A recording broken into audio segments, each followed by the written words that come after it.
Eh ben salut, salut. Aujourd'hui, on est mardi 5 mars. Alors pareil, j'ai recommencé à te faire des... Parce que ça me parle. On est donc mardi, le jour de mars, du mois de mars. Mars. Guerre, guerre. Eh ben ouais, guerre. Ou paix. Voilà, guerre et paix. Ou paix et guerre. En tout cas, le 5. Alors le 5 en tarot, c'est le pape ou alors le hiérophante. Tu vois? Je me suis dit, mais qu'est-ce que ça veut bien-il donc dire hiérophante?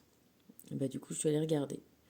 Un hiérophante, ça veut dire, ça vient de hieros, sacré en grec.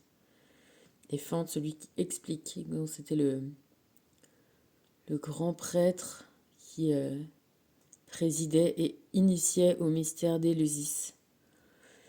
Et après, tu te dis, ah, mais qu'est-ce que c'est donc les mystères d'Éleusis? Et voilà, et c'est comme ça que tu cherches et que tu apprends des choses et que voilà, c'est intéressant la vie. Bon, bah, tu regarderas les mystères d'Éleusis, c'était les mystères sacrés en Grèce. Bon, bah, ça renvoie à plein de choses, hein, aux divinités des enfers, comme on disait à l'époque. Déméter, Perséphone, Hadès. Voilà, c'est très intéressant la mythologie. Bref, donc hiérophante, c'est en gros, bah, voilà, c'est vrai qu'en France, en français, on dit la papesse et le pape. On peut dire aussi la grande prêtresse. Et donc le hiérophante qui serait le grand prêtre. Voilà, qui préside au mystère des choses sacrées, des choses cachées, ce qui est la définition de l'ésotérisme. Et ce qu'on peut dire, nous, moi je te parle du monde invisible. Voilà, donc aujourd'hui, jour de mars, de la guerre, dans le mois de la guerre, et on te parle des choses sacrées, des choses invisibles. Bien, écoute, pour aujourd'hui, j'ai retiré des koans, parce que c'est quand même chouette. Et il y en a deux qui sont tombés. Et tu vois, comme par hasard, on a le 2 et le 5.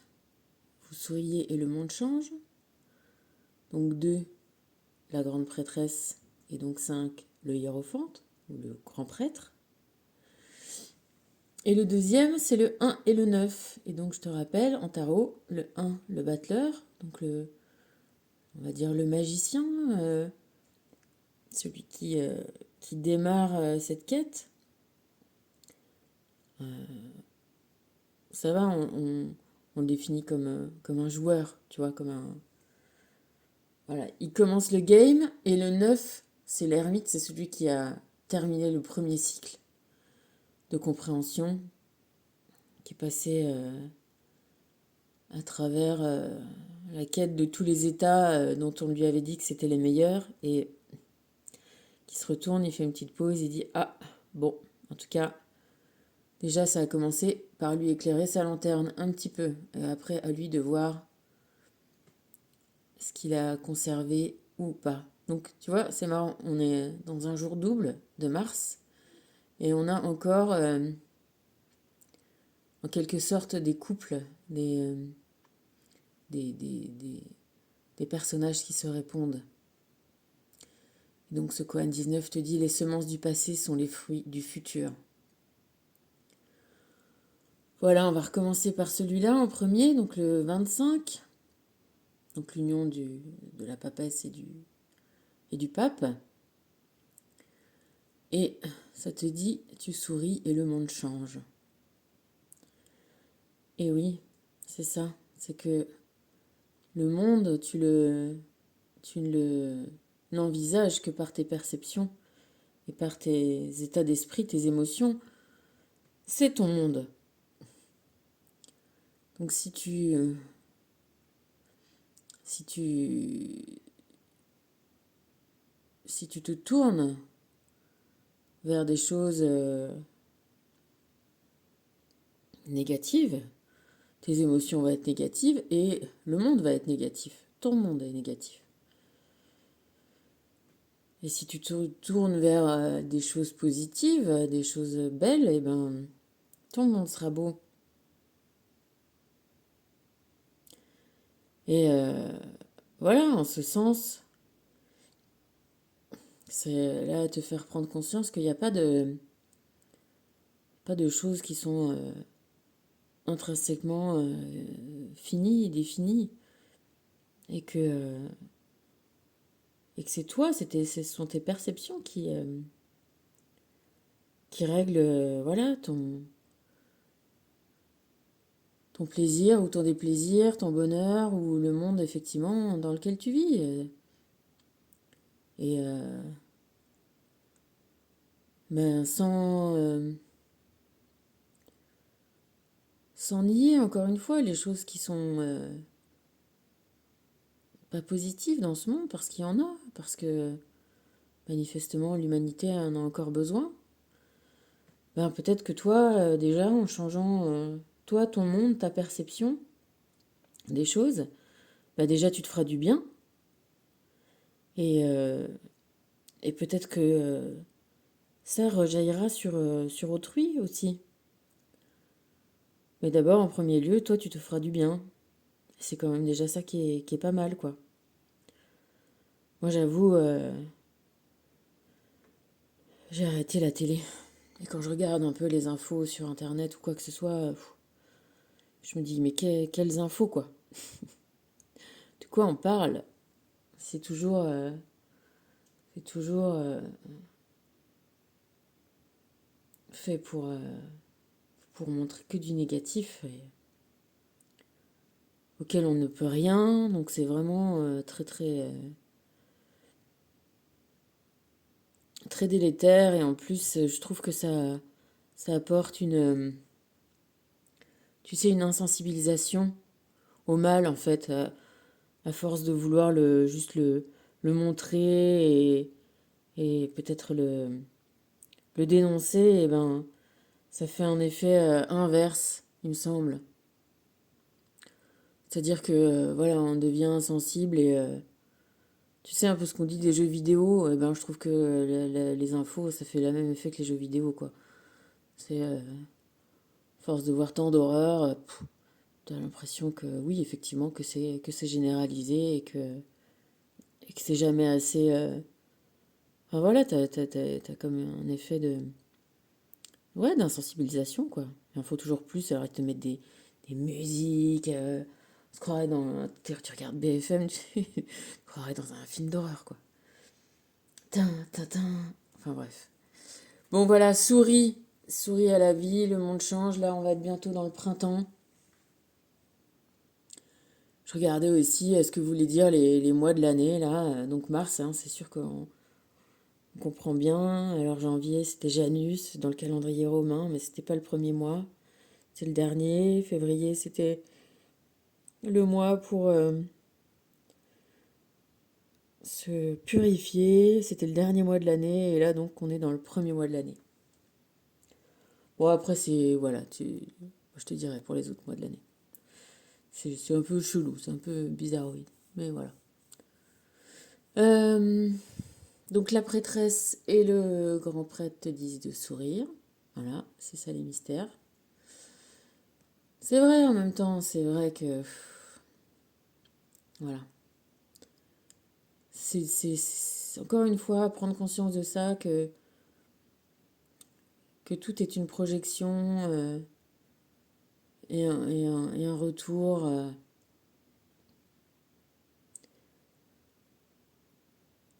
C'est c'est un premier pas. C'est un premier pas, je trouve, dans l'individuation de toi-même. Voilà. Le battleur devenu ermite. Les semences du passé sont les fruits du futur. Eh bien, qu'est-ce que ça nous implique, ça? De quel passé? Du passé d'hier ou du passé d'il y a 10 ans ou du passé du siècle d'avant? Déjà hier, c'est le passé, hein. Mais si tu considères que aujourd'hui sera demain ton passé, si déjà aujourd'hui tu commences à sourire et à changer ton monde, peut-être que les fruits de demain seront déjà meilleurs et un peu plus sucrés que les fruits d'avant-hier. Bon, les énergies divines te disent de construire sur des bases solides. Et oui, sur, euh, sur les bases où tu prends ta place dans le monde, où tu te rends compte que c'est ton regard, on fait de la physique quantique, mais c'est ton regard qui change l'expérience. C'est ça qu'on te dit en physique quantique. Qu'il n'y a rien de... Tu sais, la science, on te dit que ça doit être des choses qui doivent être reproductibles à l'infini par n'importe qui, mais la physique quantique te dit que l'expérience change en fonction de celui qui la regarde. C'est ce que le Kohan te dit là, le premier, pour rendre compte que ton état d'esprit, ton sourire, ta façon de voir les choses change ton monde complètement. Et en changeant ton monde, tu pourras peut-être changer le monde. Déjà, tu changes ton monde, c'est déjà pas mal. Et ça, c'est les bases solides, se rendre compte de ça. Et d'être plus hypnotisé comme ça par l'opinion commune, tu vois, par les sondages, par les choses comme ça, où toujours quand tu es pris dans les émotions négatives et que tu dis oui aux solutions qui te sont proposées sous des échos d'émotions comme ça, souvent tu te rends compte que tu te fais bananer, quoi. Regarde la guerre du Golfe, là, quand tu voyais Powell qui montrait les preuves formelles comme quoi il y avait des attaques au gaz sarin. Et puis des années, combien ça fait, 90, 30 ans après, on te dit, bah, c'était que du bidon. Ben oui. Je te parlais hier du vaccin, du Covid, c'était il n'y a pas si longtemps que ça. On le savait que ça allait finir comme ça, comme ce que ça dit aujourd'hui, on le savait très bien. Voilà, mais après, t'es matraqué, t'es matraqué, t'es matraqué. Alors, voilà, ben, si t'es faible, eh ben, tu te laisses embobiner. Donc voilà, construis sur des bases solides, construis-toi, raffermis-toi, fais ton socle de connaissances, de savoir, de pense, réfléchis, vois les choses autrement, accepte les opinions inverses de toi en essayant de les comprendre, pas de les accepter, mais de comprendre comment on peut voir les choses différemment. Ça t'aidera peut-être pas à changer et de t'approprier une opinion qui n'est pas la tienne, mais ça t'apprendra à faire cette gymnastique. C'est la souplesse, la base solide. Vois le bon côté des choses pour sourire à la vie. Voilà. Parce que c'est sûr que,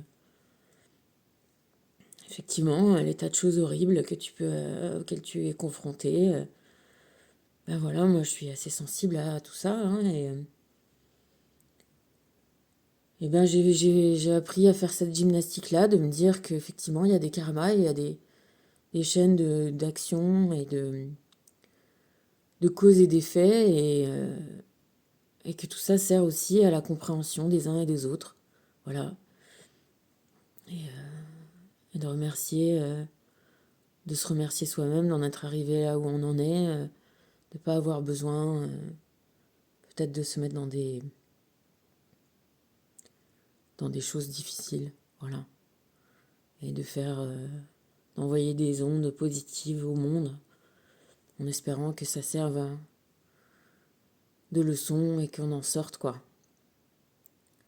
Voilà. Et faire surtout pas pour empirer les choses une fois de plus.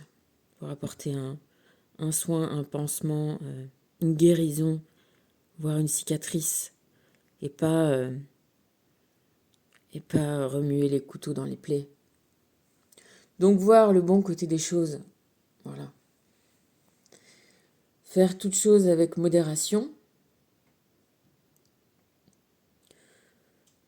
Oui, c'est de ne pas se laisser emporter par les émotions qui t'emmènent dans des très hauts et des très bas, de temporiser un petit peu, prendre un peu de recul, réfléchir et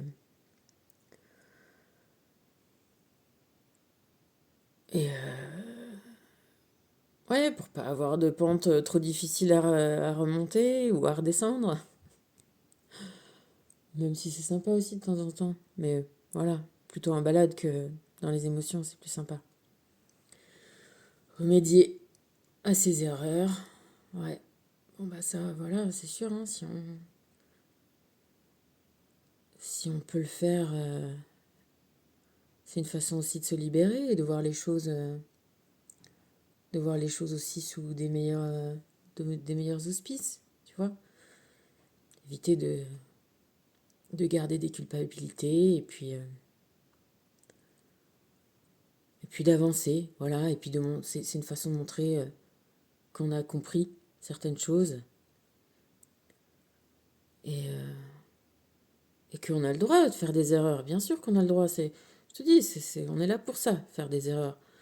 Après, si effectivement on peut apporter un remède, bah ça fait un remède à deux personnes, enfin, ou à deux entités, les erreurs commises et à soi-même qui les avons commises, quoi.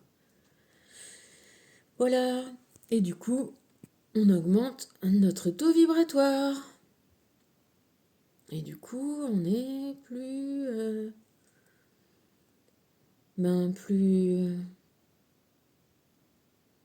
plus à l'aise, peut-être plus léger,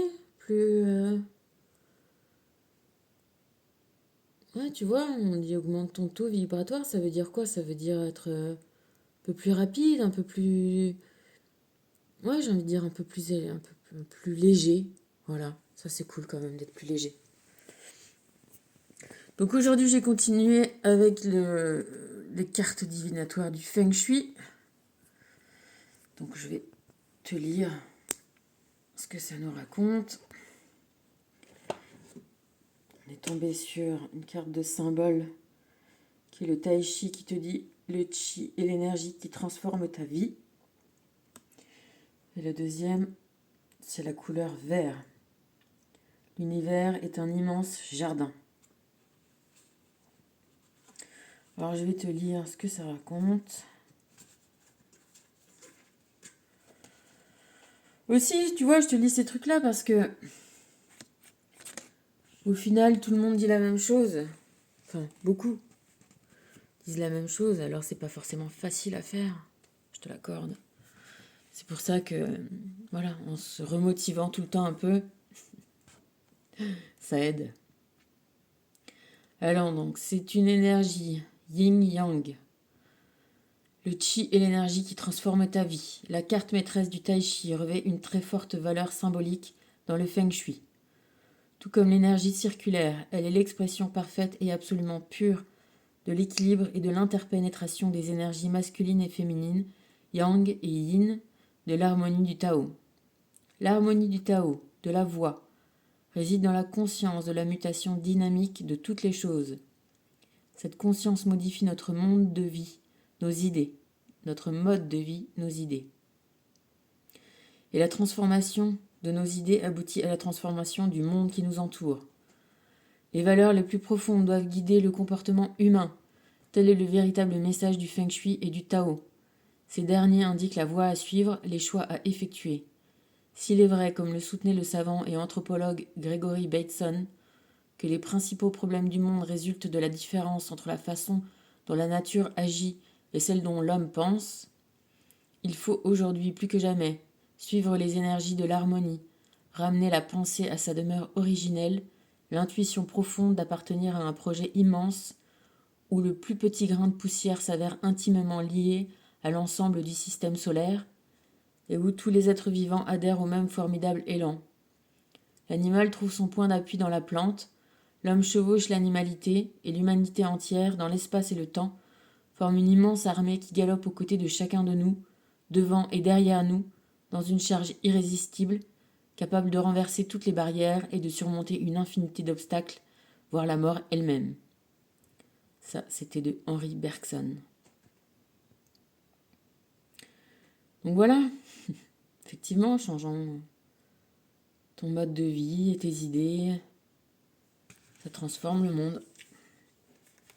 Et le monde, c'est toi. Alors, le vert. Alors, attends, je pose ça parce que...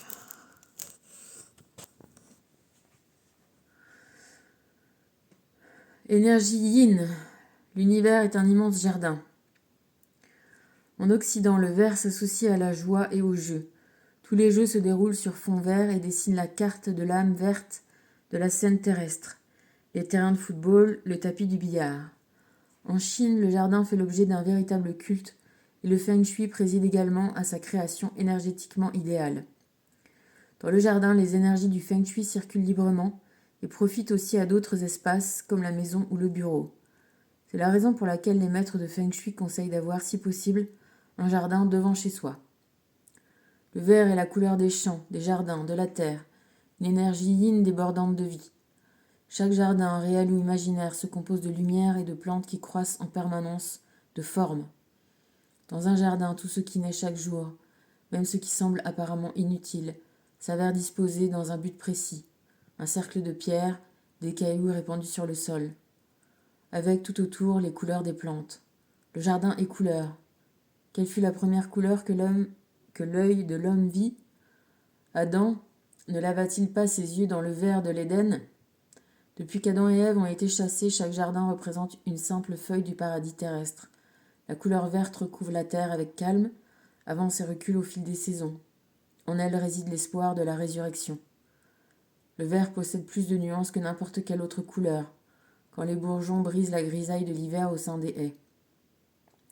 Allongé sur la pelouse verte, appuyé sur un coude, je me demande si en regardant dans chaque direction, je parviens à voir au-delà du point où tout commence. Éprouvez directement l'effet du vert sur votre personne. Méditez les conséquences de toutes les couleurs que toutes les couleurs ont sur vous et faites-les entrer dans votre vie énergétique. Bah ouais, le vert de toute façon, effectivement, c'est la nature, la couleur principale de la nature. Bon, on a un peu soit du vert, soit du bleu. Hein. Et puis après, il y a les fleurs. Bon, voilà, écoute.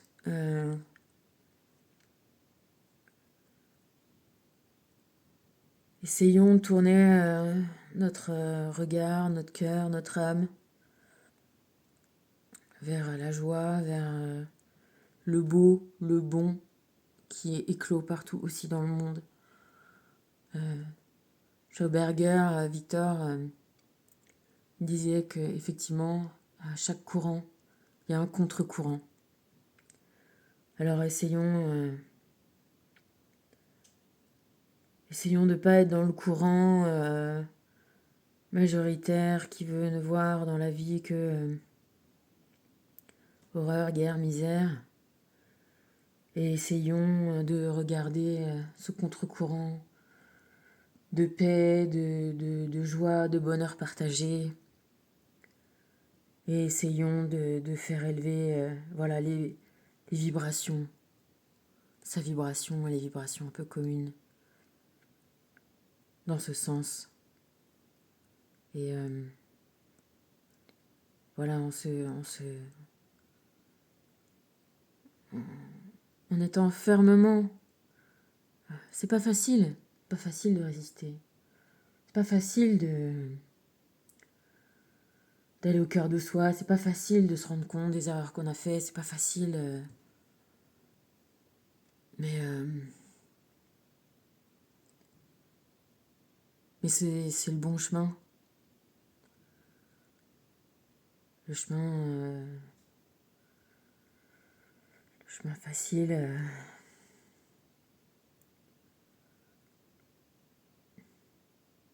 N'amène pas de facilité au final, tu vois, c'est toujours un peu paradoxal ces histoires-là, mais...